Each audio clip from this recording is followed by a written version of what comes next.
Nosotros somos el equipo 2 y este tema se llama Funcionamientos del proceso tecnológico y otros productos obtenidos.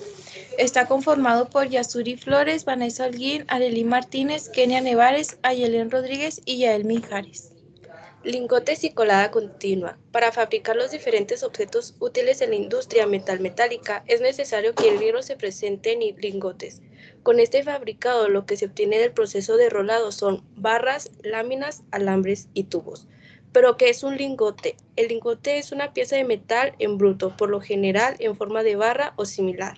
Se calienta a 1600 grados centígrados y se vierte en un molde con forma de lingote. El oro tarda unos 4 minutos en solidificarse, y 4 horas más en enfriarse en agua fría. Se extraen las barras de los moldes y se limpian de residuos. Estas barras se denominan lingotes. En este estado, el oro es puro en un 80%. La Casa de la Moneda lo refina hasta conseguir un 99%.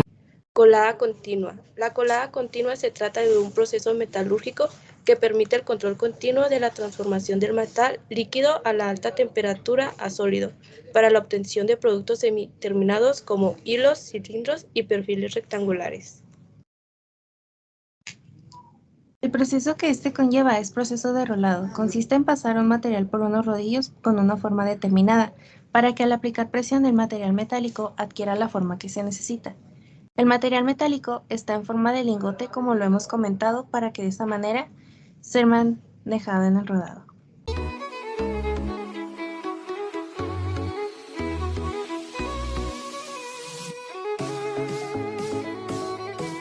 Etapas del proceso.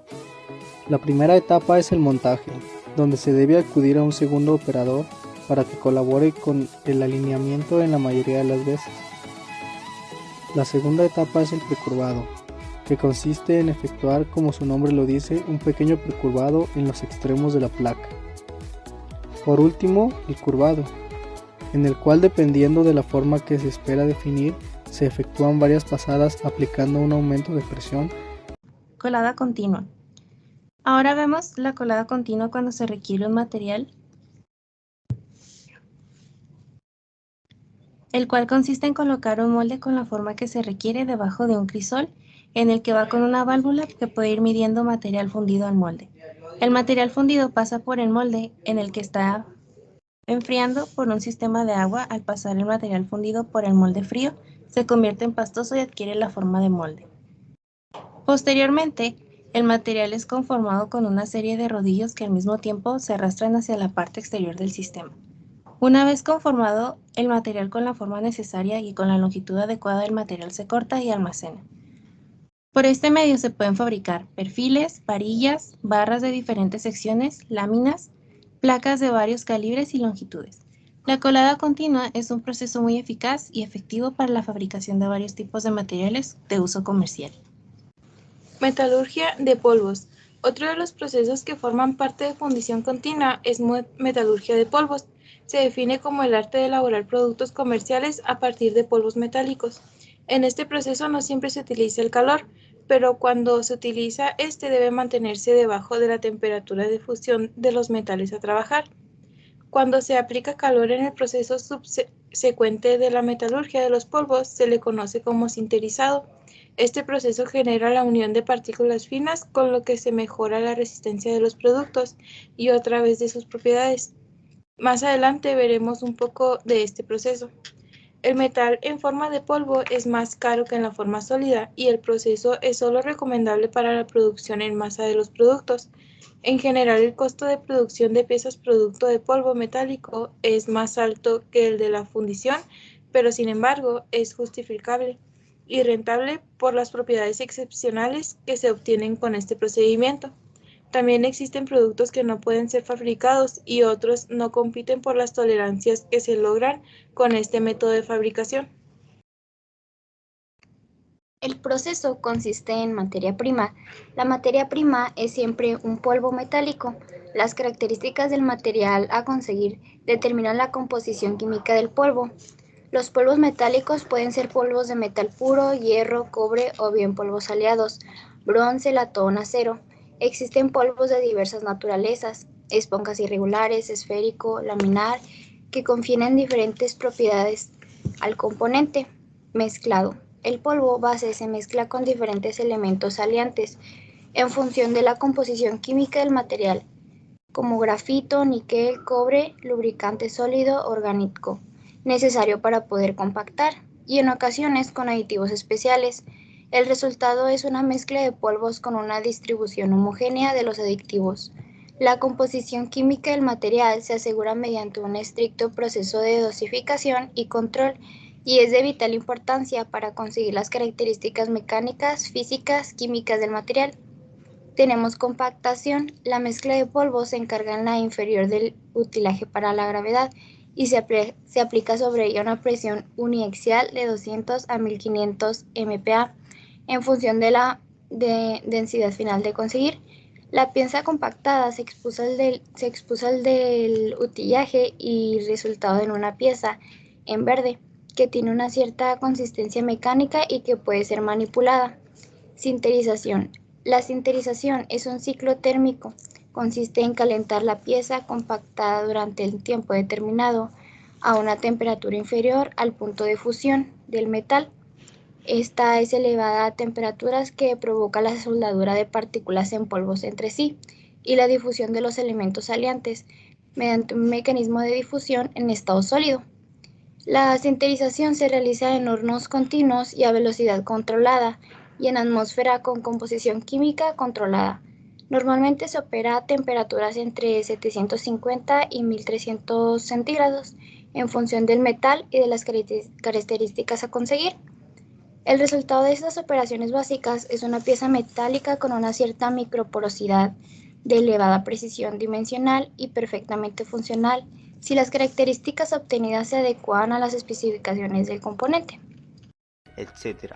Mezclando polvos de hierro con polvos de cobre, mezclando polvos de carbono, que normalmente es en forma de grafito. Se puede hacer la mezcla estequiométrica de la composición obteniendo un producto final. Esto es lo que le permite esta tecnología. Normalmente, sobre todo los cerámicos, y una vez que ésta lo cumpla, pasa a la etapa de prensado. En las dos etapas de mezclado y prensado dan lugar a una pieza que ya tiene forma determinada, que muchas veces es la forma final, y una cierta resistencia en verde para poder manipular la pieza, hasta la siguiente etapa, que es la sinterización. A esta pieza se le llama pieza en verde, porque se ha heredado de la nomenclatura del mundo de la cerámica, ya que en el mundo de la cerámica fueron los primeros que utilizaron las partículas para fabricar piezas, la cual en ese mundo, antes de ser cocida o sinterizada, se le llamaba pieza en verde. ¿Pero qué es la sinterización? ¿Qué se hace en la sinterización? En la sinterización lo que se hace es probar con la temperatura un movimiento de los átomos. Características. El tamaño, forma y distribución de los polvos afectan las características de las piezas a producir, por lo que se debe tener especial cuidado en la forma en la que se producen los polvos. Las principales características de los polvos a considerar son la forma.